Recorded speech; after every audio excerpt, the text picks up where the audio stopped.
Chapter 11, text 35. Sanjaya Yuvaka etak trutva vakanam kesavasaya kritanjala vepamanar kriti nama skritva bhuyaya evava krishnam sa gajanam vihita prananama. Sanjaya said to Dhritarashtra, O king, after hearing these words from the Supreme Personality of Godhead, Arjuna trembled, fearfully offered obeisances with folded hands, and began faltering to speak as follows. We have already explained, because of the situation created by the universal form of the Supreme Personality of Godhead, Arjuna became bewildered in wonder. Thus he began to offer his respectful obeisance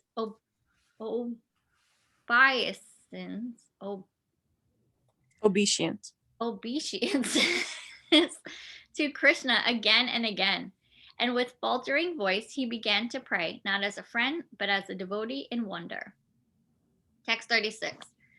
Arjuna Yuvaka Shritain Shri Kesa Tava Prakritya Jagat Prarishyati Anaroyati Cha Raksmesi Vitani Disto Dravati Sarve Namasiyati Cha Siddha Sangha. O his Sikesa, the world becomes joyful upon hearing your name, and thus everyone becomes attached to you. Although the perfected beings offer you and their respected homage, the demons are afraid and they flee here and there. All this is rightly done. Arjuna, after hearing from Krishna about the outcome of the battle Kurukshetra, became an enlightened devotee of the Supreme Lord. He admitted that everything done by Krishna is quite fit. Arjuna confirmed that Krishna is the maintainer and the object of worship for the devotees and the destroyer of the undesirables. His actions are equally good for all. Arjuna understood herein that when the battle of Kurukshetra was being concluded, in outer space, there were present many demigod siddhas and the intelligentsia of the higher planets. And they were observing the fight because Krishna was present there. When Arjuna saw the universal form of the Lord, the demigods took pleasure in it.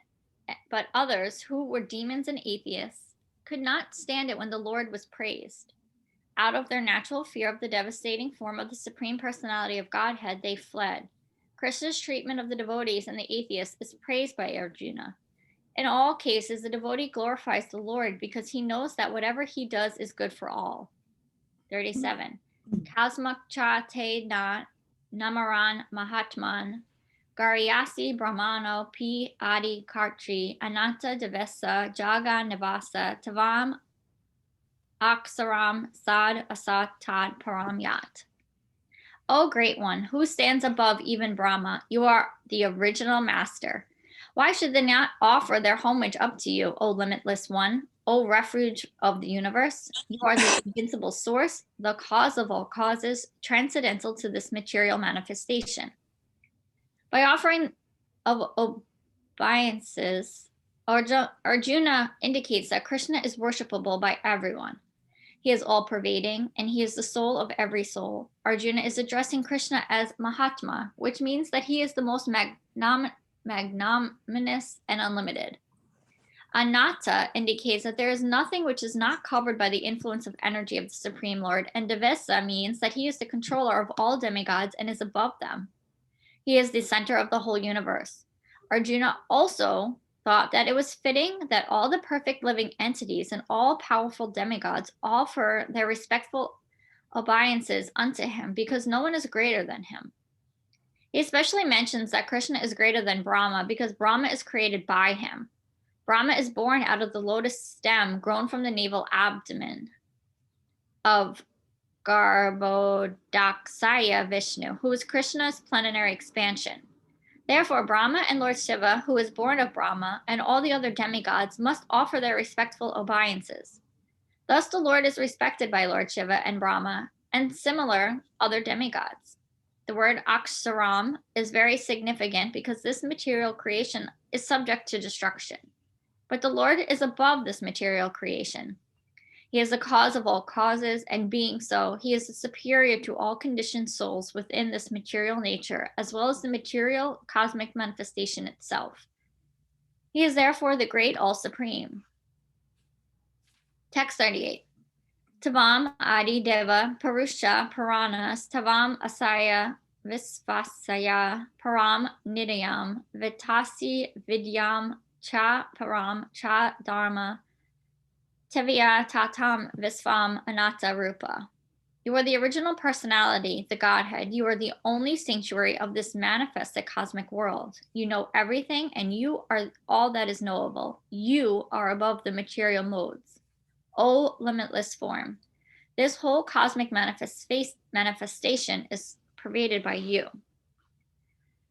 Everything is resting on the Supreme Personality of Godhead. Therefore, he is the ultimate rest. Nidyam means that everything, even the Brahman effulgence, rests on the Supreme Personality of Godhead Krishna.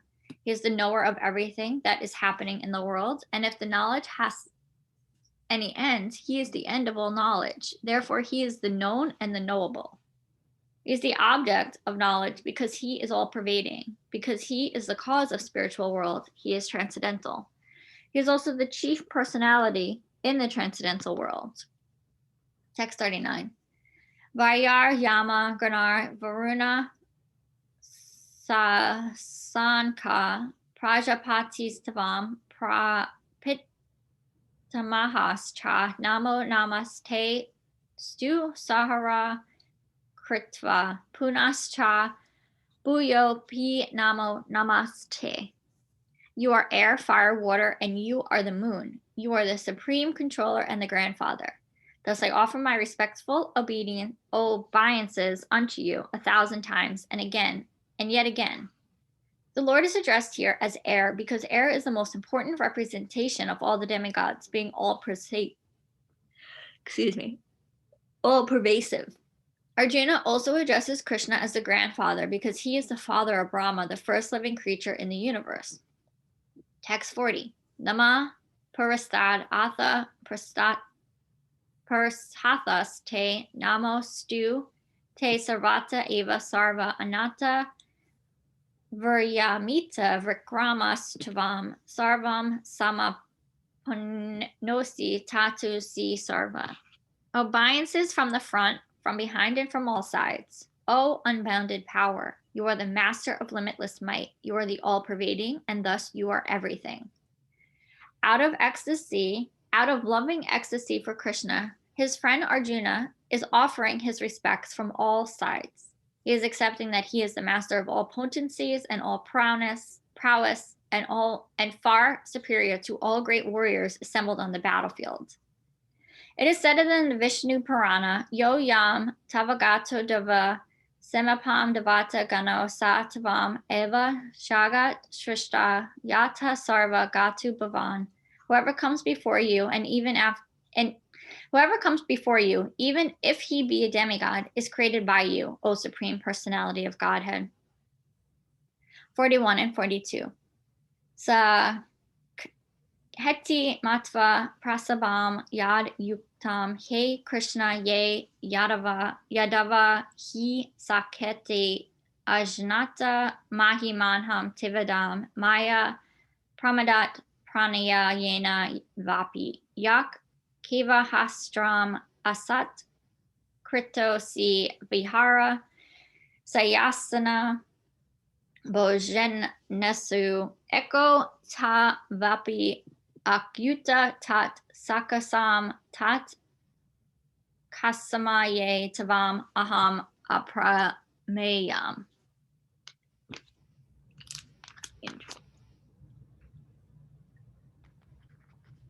in the past addressed you as O Krishna, O Yadava, O my friend, without knowing your glories. Please forgive me, whatever I may have done in madness or in love. I have dishonored you many times while relaxing or while lying on the same bed or eating together, sometimes alone, sometimes in front of many friends. Please excuse me for all my offenses. Although Krishna is manifested before Arjuna in his universal form, Arjuna remembers his friendly relationship with Krishna and is therefore asking pardon and requesting him to excuse him for many of the informal gestures which arise out of friendship. He is admitting that formally he did not know that Krishna could assume such a universal form, although he explained it as his intimate friend. Arjuna did not know how many times he may have dishonored him by addressing him as, "Oh, my friend, O Krishna, O Yadava," etc., without acknowledging his opulence. But Krishna is so kind and merciful that in spite of such opulence, he played with Arjuna as a friend. Such is the transcendental loving reciprocation between the devotee and the Lord. The relationship between the living entity and Krishna is fixed eternally. It cannot be forgotten, as we can see from the behavior of Arjuna. Although Arjuna has seen the opulence in the universal form, he could not forget his friendly relationship with Krishna. Text 43. Pitasi lokasaya karakarasya tavam asaya pujas cha gura garayan na tavat samu stai abhyaya dika kuta niyao loka tri pi aritima prabhava. You are the father of this complete cosmic manifestation, the worshipful chief, the spiritual master. No one is equal to you, nor can anyone be one with you. Within 3 worlds, you are immeasurable. The Lord Krishna is worshipful as a father is worshipful for his son. He is the spiritual master because he originally gave the Vedic instructions to Brahma, and presently he is also instructing Bhagavad Gita to Arjuna. Therefore, he is the original spiritual master, and any bona fide spiritual master at the present moment must be a descendant in the line of disciplic succession stemming from Krishna. Without being a representative of Krishna, one cannot become a teacher or spiritual master of transcendental subject matter. The Lord is being paid obeisances in all respects. He is of immeasurable greatness. No one can be greater than the Supreme Personality of Godhead, Krishna, because no one is equal to or higher than Krishna within any manifestation, spiritual or material. Everyone is below him. No one can excel him. The Supreme Lord Krishna has senses and a body like the ordinary man, but for him there is no difference between his senses, body, mind, and himself. Foolish persons who do not know him perfectly say that Krishna is different from his soul, mind, heart, and everything else. Krishna is absolute. Therefore, his activities, his potencies are supreme. It is also stated that he does not have senses like ours. He can perform all sensual activities. Therefore, his senses are neither imperfect nor limited. No one can be greater than him. No one can be equal to him, and everyone is lower than him. Whoever knows his transcendental body, activities, and perfection after quitting his body returns to him and doesn't come back again to this miserable world. Therefore, one should know that Krishna's activities are different from others. The best policy is to follow the principles of Krishna. That will make one perfect world. It is also stated that there is no one who is a master. There is no one who is master of Krishna. Everyone is his servant. Only Krishna is God and everyone is servant. Everyone is complying with his order. There is no one who can deny his order. Everyone is acting according to his direction, being under his superintendence. As stated in the Brahma Samhita, he is the cause of all causes. I'll pause here at 44.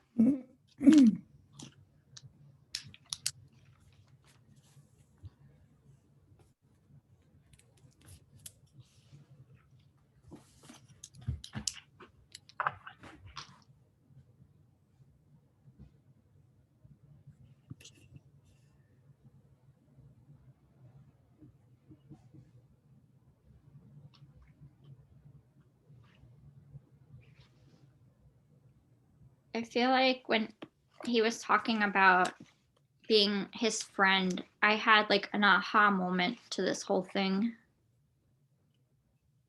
I can't relate to it because I haven't been a religious person. But I feel like watching others, where I'm really trying to get away from speaking about others and speak about myself. But I can see others have a relationship with a God and go to church. But then I like watch somebody who's like Eric's dad, whose whole life is immersed in his religious God, and it's a different type of relationship he has with his God versus like being his friend.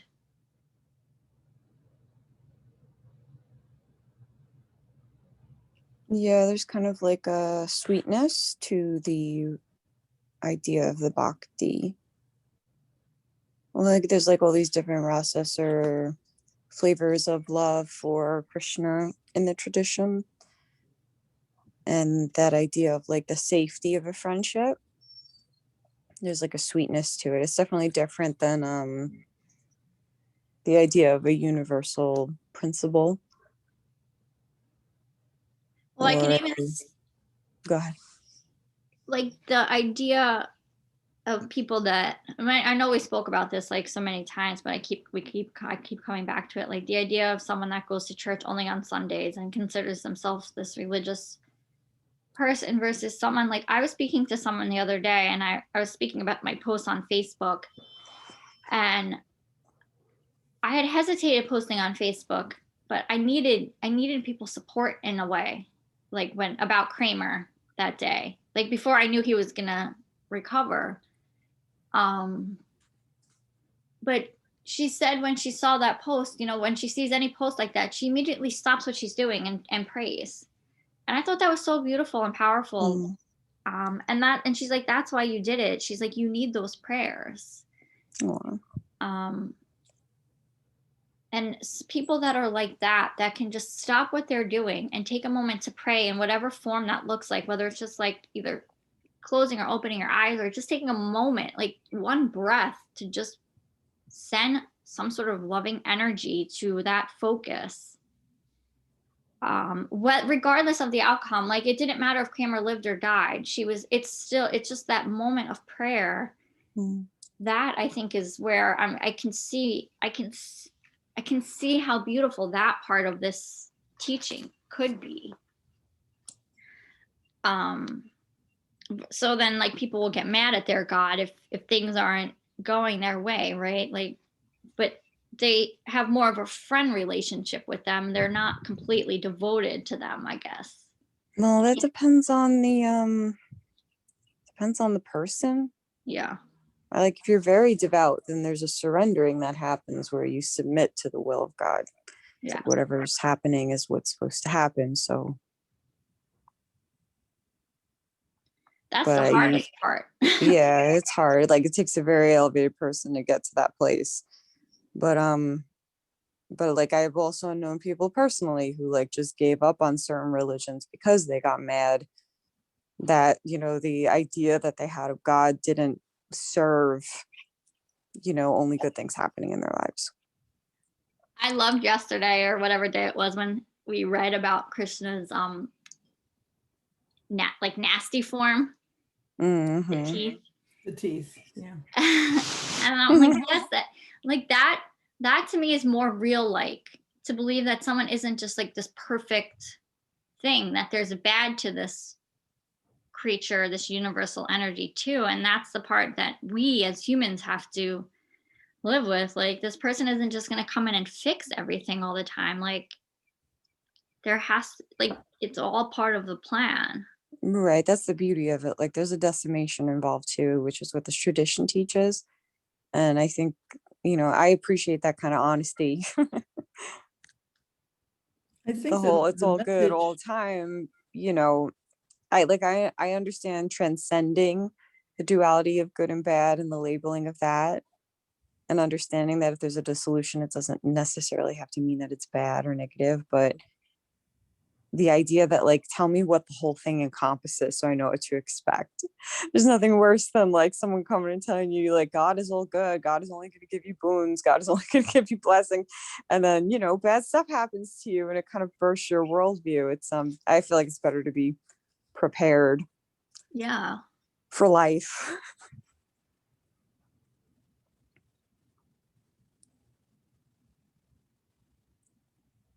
Sue, did you want to say something? No, it was along the same lines of what Amanda said, which is that perfect doesn't mean good. In this text, it means all encompassing. Yeah. More than good. A good as in a positive value to us. I think the challenging part that people have, like what you're saying, Sue, is like when bad things happen, or what we think of labeling as bad, like death. Like death isn't bad. Death is just part of life. Like we've just been conditioned to think of it as that way. But if you have this surrendering unto this universal energy, then it's like you can still, there's like a peacefulness to it, and you can still thank the universal energy for bringing like peace to the bad situation, whatever that is. Because things could always get worse. Like people will talk about like, oh, my God would never, my God, this isn't my God. I think I'm thinking of that movie, like Sister Act. I really got to rewatch that movie. It's so funny. She's so good. But, you know, you said something, you know, I agree that there's some conditioning around death being bad, but I also think there's a very intuitive fear of death because of not knowing what it is. And, you know, when you realize that there is an end to the form that you are in, and it can, it's very frightening because you barely know the form you're in, and then you're told, and you know, the rug is going to be pulled out from under you at some point. And that's not conditioning. That I think is innate. I had one of my children had just turned 3, and one night when I was putting him to bed, and he had just turned 3, and he said, "Mom, I don't want to die." I have no idea what had happened, you know, that day. You know, we didn't have a pet that died or anything, but who knows? You know, I mean, kids see all sorts of things all over the place, and you're not in control of what they see or do, you know, or at least not in 100% control. He was only 3. And he's been aware of death and the finality in terms of, you know, what he is now since he was 3. And we've talked about it. And there was, while I'm sure there were influences about how people perceive death that he must have picked up on, he hadn't been yet conditioned in, you know, which happens to us as we get older. I think there's a very natural biological reaction to the idea of ending. Yeah. Well, maybe he remembered his death. Boy, if I were to say that to him now. Have you seen those videos of the kids? You know, it's like when they're young, it's like the veil of illusion hasn't come over their eyes yet, so they could still remember past lives and things like that. No, I haven't seen those. I know they're on YouTube. You've mentioned them before. Yeah, it's creepy. I'm sure it's weird. I'm sure it is. It's all weird, right? I guess I was talking more along the lines of like, I don't know, this is just coming to my head. Like when someone gets sick and they're like, you know, my God's not going to let this person die, you know, like, but why not? Like if the person's suffering, why wouldn't your God let them die? Like thinking of it as a bad thing in that way. Well, the loss of the individual who you're close to is a bad thing. It is bad in terms of painful. I mean, you know, bad and good, you know, there's these judgmental phrases, and then you've got, you know, if you translate it into painful or not painful, especially when you're talking about loss and death, to me, it makes a little bit more sense, you know. So many years ago, when one of my brothers was in a coma, and it was fairly obvious on one level to us that we had to let him go because he, you know, he was gone already, you know, and we had to let his body go. But there were days when his wife would talk about taking him home and taking care of him, et cetera. And it was totally, totally unrealistic, but she had to work her way through to some level of acceptance of the loss. Yeah. Some And level that's of beautiful that she was able to do that. A lot. Yeah, well, I wouldn't. I don't know how beautiful it was. There was a lot of pressure from different spots, and in the end, she wouldn't make the decision by herself. She incorporated my mother. My mother said, my mother couldn't do it, and so I must be the bitch of the family because they brought me in and said, "What should we do?" And I said, "Here's what the neurologist says. Here's what the cardiologist says." I mean. And it's a very difficult and stupid decision for another human being to have to make. Square. Stupid decision, because you're neither right nor wrong, and you're just in this morass of yucky poo, as one of my kids would have said. And yucky poo is a good way to describe it. I mean, it's just sort of like, ugh. I will send you extra love for that today. But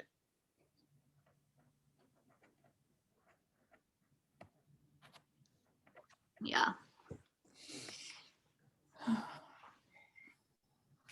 Well, maybe because you're the strong one. It was like when my husband's mother passed, he was the one who went, not the dad, not the sisters. He went to ID the body. It's like there's something with his personality that he's just like able to handle a lot. I always view you like that, so you're a very strong person. I guess, but it's still sad. Yeah. I still think it was I don't know if it was right or wrong. In my heart, I feel like it was right, but you never know. A few years ago, there was do your best. Times about a doctor writing about two sisters who came to visit their third sister, who had been in a coma for over 20 years and was in a nursing home. And I mean, serious vegetative state type coma. They were still coming in every day. One of them came in. And what's interesting is that if you get the New York Times online, the letters and comments that people make, you can pull them up on a side column. And obviously this drew a tremendous number of comments, and just reading people's thoughts and comments about it and feelings about it, a real insight into how people think about loss and death and so on. Anyway. Yeah. Yep. All right. It's funny, Amanda. The course I'm taking through Bhakti Center this is an optional book. They're reading from Rancher Prime's book, which I just ordered it yesterday. Yeah, you said yesterday that, Rancher Prime, I've heard good things about that translation.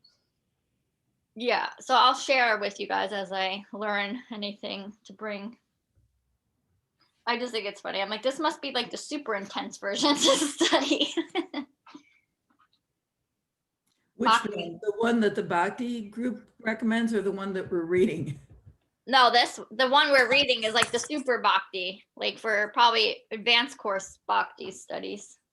Oh boy. He said he's going to reference this a little bit too, but he said mostly will be like all the readings are coming from the other book, which I should have ordered a while ago, and then it was like only on Kindle. I'm like, I kept trying to get myself to buy it on Kindle. I'm like, I can't read this on Kindle. I need the actual book. I know some books are like that, aren't they? Yeah. Or I might read it on Kindle and then immediately order a paperback copy of it or something. Yeah, and I'm like, I'm not spending another $6 to put it on my Kindle so I can read it. I'll just wait till it comes. Yeah. All right, let's do some breath work and meditate.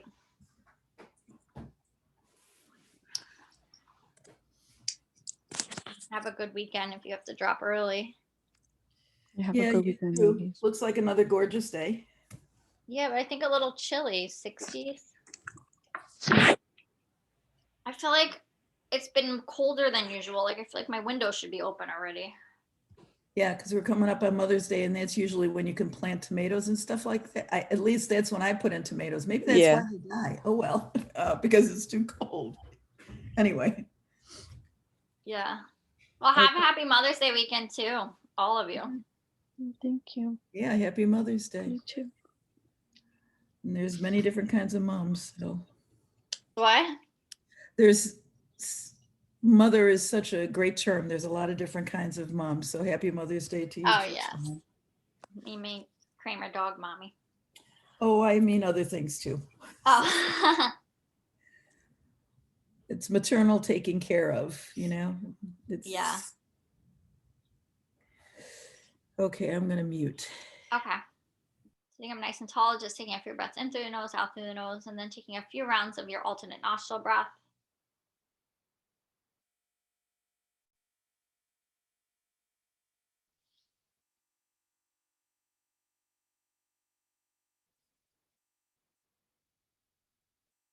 And then just take a few rounds on your own, adding your locks of retention if you'd like.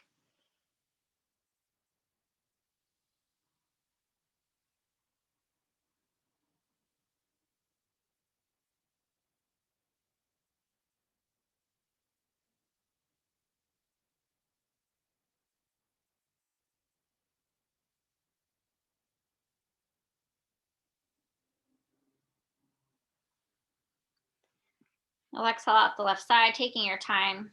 No rush. I'm gonna set the timer.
Bringing hands to heart. Namaste.